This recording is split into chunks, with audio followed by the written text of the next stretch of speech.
ശബരിമല സ്വർണ്ണ മോഷണ കേസുമായി ബന്ധപ്പെട്ട് SIT അന്വേഷണം സമഗ്രമായി തന്നെ പുരോഗമിക്കുന്നു. കൂടുതൽ അറസ്റ്റിലേക്ക് പോകാനുള്ള ഒരു സാധ്യത അത് എത്രത്തോളമാണ് എന്ന് നമുക്ക് പറഞ്ഞു തരാൻ ഇതാ ഗുഡ് മോർണിംഗ് കേരളത്തിനൊപ്പം കമലേഷ് തെക്കേക്കാട് കൂടി ചേരുന്നുണ്ട്. Kamalesh, good morning. Good morning Vinisha.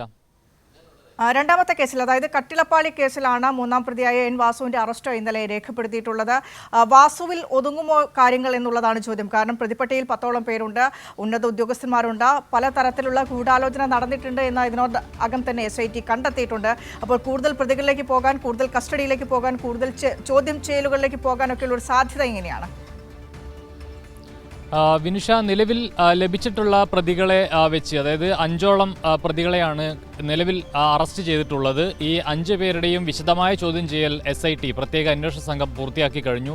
ഈ ഹൈക്കോടതി നിശ്ചയിച്ചിട്ടുള്ള സമയപരിധിയും അവസാനിക്കാൻ പോവുകയാണ്. ഈ കേസ് അന്വേഷണവുമായി ബന്ധപ്പെട്ട് റിപ്പോർട്ട് സമർപ്പിക്കേണ്ട ഒരു ദിവസവും അടുത്തിരിക്കുകയാണ്. അതുകൊണ്ട് തന്നെ വളരെ പെട്ടെന്നുള്ള ചോദ്യം ചെയ്യലുകൾ, മൊഴിയെടുപ്പ്, അതുപോലെ തന്നെ രേഖകൾ പരിശോധിക്കൽ, തെളിവെടുപ്പ്, എല്ലാം ശാസ്ത്രീയ പരിശോധനകൾ ഉൾപ്പെടെയുള്ള കാര്യങ്ങൾ വളരെ വേഗത്തിൽ പൂർത്തിയാക്കി വളരെ കൃത്യമായ ഒരു നീക്കമാണ് അന്വേഷണ സംഘം നടത്തിയിട്ടുള്ളത്. അതിൻ്റെ ഭാഗമായി തന്നെ ഈ കേസിൻ്റെ അറസ്റ്റുകൾ സംബന്ധിച്ച് പരിശോധിച്ച് നോക്കിയാൽ നമുക്കത് വളരെ കൃത്യമായി മനസ്സിലാക്കും.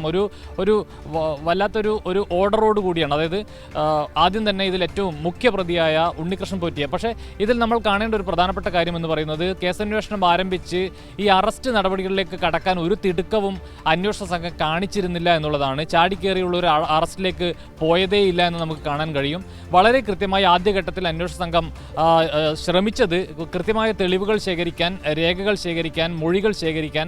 അതിനുശേഷമാണ് ഈ ഉണ്ണികൃഷ്ണൻ പോറ്റിയുടേത് ഉൾപ്പെടെയുള്ള അറസ്റ്റ് രേഖപ്പെടുത്തേണ്ടി വന്നിട്ടുള്ളത്. അതുകൊണ്ട് തന്നെ ഈ അറസ്റ്റുകളിലൊന്നും ഒരു പാളിച്ചയും അന്വേഷണ സംഘത്തിന് വന്നിട്ടില്ല. കൃത്യമായി അവർക്കാർക്കും ജാമ്യം ലഭിക്കുന്ന സാഹചര്യം ഉണ്ടായിരുന്നില്ല. എല്ലാവരെയും അറസ്റ്റ് ചെയ്ത് റിമാൻഡ് ചെയ്തു. അതിനുശേഷം കസ്റ്റഡി ആവശ്യം ഉന്നയിച്ചു, കസ്റ്റഡിയിൽ ലഭിച്ചു. ഇവരെയൊക്കെ വിശദമായ ചോദ്യം ചെയ്യലിന് വിധേയമാക്കി. ഏറ്റവും ഒടുവിലാണ് ഈ കേസിലെ മൂന്നാം പ്രതിയായിട്ടുള്ള N വാസുവിനെ, അതായത് അന്ന് 2019 ഈ സ്വർണ്ണ മോഷണം നടക്കുന്ന ഘട്ടത്തിൽ അവിടുത്തെ ദേവസ്വം കമ്മീഷണറും പിന്നീട് ദേവസ്വം ബോർഡിൻ്റെ പ്രസിഡന്റുമായി പ്രവർത്തിച്ചിട്ടുള്ള N വാസുവിനെയാണ് ഏറ്റവും ഒടുവിലായി അറസ്റ്റ് ചെയ്തിട്ടുള്ളത്. ഇന്നലെ വൈകിട്ടായിരുന്നു ആ അറസ്റ്റ്.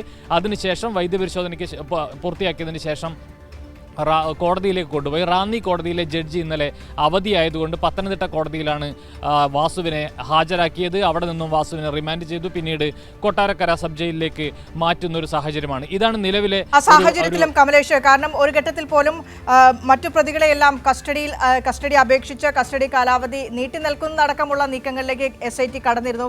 പക്ഷേ N വാസുവിന്റെ കാര്യത്തിൽ കസ്റ്റഡി അപേക്ഷ പോലീസ് നൽകിയിരുന്നില്ല. നേരത്തെ കമലേഷ് സൂചിപ്പിച്ചതുപോലെ തന്നെ കൃത്യമായ തെളിവുകളുടെ അടിസ്ഥാനത്തിൽ തന്നെയാണ് N വാസുവിന്റെ അറസ്റ്റ്. കൂടുതൽ ചോദ്യം ചെയ്യലുകൾക്കോ അല്ലെങ്കിൽ കൂടുതൽ തെളിവെടുപ്പിന്റെയോ കാര്യമില്ല. കൃത്യമായ തെളിവുകൾ N വാസുവിനെതിരാണ്.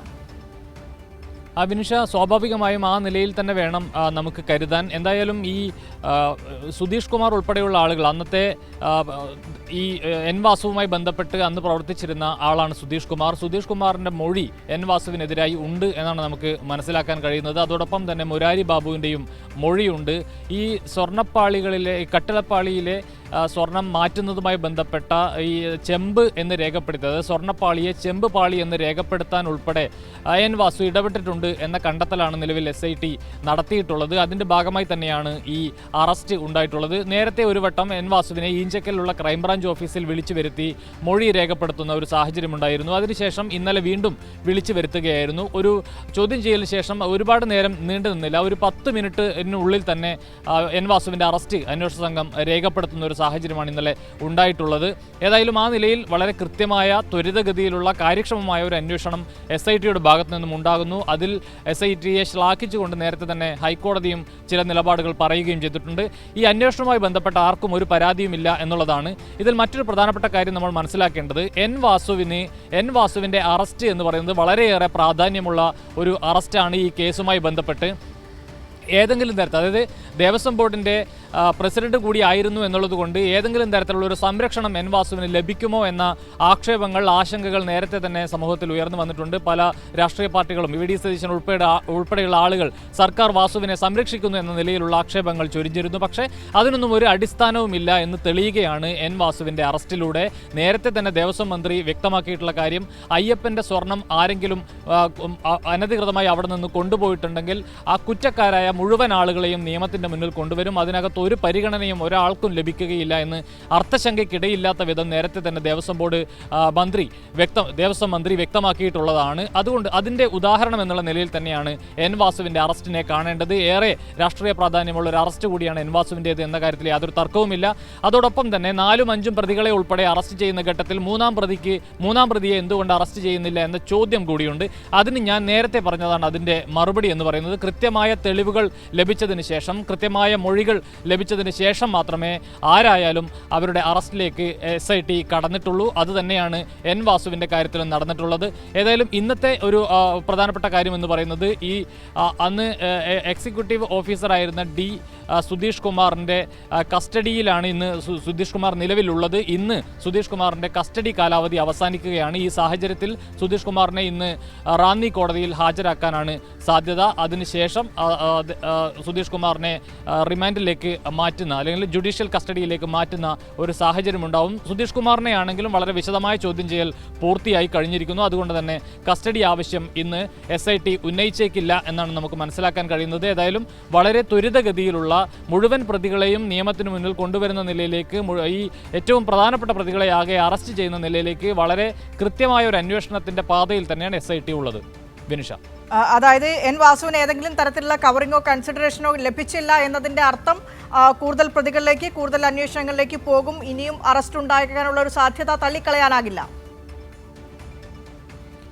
വിനിഷ, തീർച്ചയായും ഈ വിഷയത്തിൽ ആരൊക്കെ ഉൾപ്പെട്ടിട്ടുണ്ടോ, ആരൊക്കെ ഈ സ്വർണ്ണ മോഷണവുമായി ബന്ധപ്പെട്ട് പ്രവർത്തിച്ചിട്ടുണ്ടോ അവരെ പൂർണ്ണമായും അറസ്റ്റ് ചെയ്യുന്ന ഒരു നിലയുണ്ടാകും എന്നുള്ളത് തന്നെയാണ് ഇതിൻ്റെ സൂചന. അത് എത്ര വലിയ ഉന്നത ഉദ്യോഗസ്ഥനായാലും, എത്ര രാഷ്ട്രീയ സ്വാധീനമുള്ള ആളായാലും, ഏത് നിലയിലുള്ള ആളായാലും ഒരു സംരക്ഷണവും ഒരു പരിഗണനയും ലഭിക്കില്ല എന്നതിൻ്റെ ഏറ്റവും വലിയ ഉദാഹരണമാണ് അന്നത്തെ ദേവസ്വം ബോർഡ് പ്രസിഡന്റ് ഉൾപ്പെടെ അറസ്റ്റിലാകുന്നു എന്ന കാര്യം. വളരെ കൃത്യമായി അതിൽ നിന്ന് ആളുകൾക്ക് കാര്യങ്ങൾ വായിച്ചെടുക്കാൻ കഴിയും.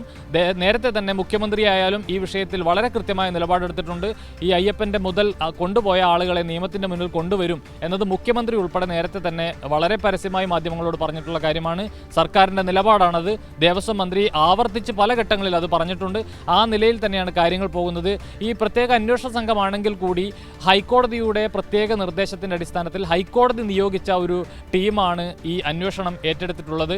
അതുകൊണ്ട് തന്നെ അതിൽ ഏറ്റവും വലിയൊരു പ്രയാസം എന്ന് പറയുന്നത് നിലവിൽ മാധ്യമപ്രവർത്തകർക്ക് ഏതെങ്കിലും തരത്തിലുള്ള വിവരങ്ങൾ ഇതുമായി ബന്ധപ്പെട്ട് കൃത്യമായി അന്വേഷണ സംഘത്തിൻ്റെ ഭാഗത്തു നിന്നും അല്ലെങ്കിൽ ഉദ്യോഗസ്ഥരുടെ ഭാഗത്തു നിന്നോ ലഭിക്കുന്നില്ല എന്നൊരു പ്രയാസമുണ്ട്. മറ്റ് കേസുകൾ റിപ്പോർട്ട് ചെയ്യുന്നത് പോലെയല്ല ഈ കേസിൻ്റെ ഒരു സാഹചര്യം എന്ന് പറയുന്നത്. മാധ്യമപ്രവർത്തകർക്ക് ഇതിൻ്റെ വിവരങ്ങൾ കൊടുക്കാൻ പാടില്ല, മാധ്യമപ്രവർത്തകരോട് ഇടപെടരുത് എന്നത് വളരെ കർശനമായി ഹൈക്കോടതി പറഞ്ഞിട്ടുണ്ട് എന്നുള്ളത് കൊണ്ട് തന്നെ കൂടുതൽ വിവരങ്ങൾ നമുക്ക് ലഭിക്കാൻ വലിയ പ്രയാസമുണ്ട്. പക്ഷേ എങ്കിൽ പോലും വിവരങ്ങൾ എടുത്ത് ആ നിലയിലുള്ള വാർത്തകളാണ് പ്രേക്ഷകർക്ക് മുൻപിൽ മാധ്യമപ്രവർത്തകരും വെക്കുന്നത് എന്നുണ്ട്. അതുകൊണ്ട് തന്നെ വളരെ ഗൗരവത്തോടെയാണ് ഈ അന്വേഷണത്തെ SIT കാണുന്നത്. ആ നിലയിൽ തന്നെയാണ് കാര്യങ്ങൾ മുന്നോട്ട് പോകുന്നത്. ഏതെങ്കിലും ഉന്നതർ ഇതിൻ്റെ ഭാഗമായിട്ടുണ്ടെങ്കിൽ അവരെ കൃത്യമായി നിയമത്തിന് മുന്നിൽ കൊണ്ടുവരാനുള്ള എല്ലാ ഇടപെടലും SITയുടെ ഭാഗത്തു നിന്നുണ്ട്. ഒരു തരത്തിലുള്ള സമ്മർദ്ദമോ ഒരു തരത്തിലുള്ള പക്ഷപാതിത്വമോ ഇല്ലാതെ തന്നെയാണ് നിലവിൽ SITയുടെ പ്രവർത്തനങ്ങൾ. സർക്കാരിൻ്റെ ഒരു മാർഗനിർദ്ദേശവും ആ നിലയിൽ തന്നെയാണ് പോകുന്നത്. വിനിഷ, ശരി, ഓക്കെ കമലേഷ്. ഏതായാലും കൃത്യമായ പഴുതടച്ച അന്വേഷണത്തിലൂടെ തന്നെയാണ് ശബരിമല മോഷണക്കേസുമായി ബന്ധപ്പെട്ട മുന്നോട്ടുള്ള അന്വേഷണം SIT കൊണ്ടുപോകുന്നത്. അതിൽ പ്രകാരം ഇനിയും കൂടുതൽ അറസ്റ്റ് ഉണ്ടായേക്കാനുള്ള ഒരു സാധ്യത നിലവിൽ തള്ളിക്കളയാനാകില്ല എന്ന സൂചനകളാണ് ഈ അറസ്റ്റൊക്കെയും സൂചിപ്പിക്കുന്നത്. എൻ വാസുവാണ് ഒടുവിൽ അറസ്റ്റിലായിട്ടുള്ളത്.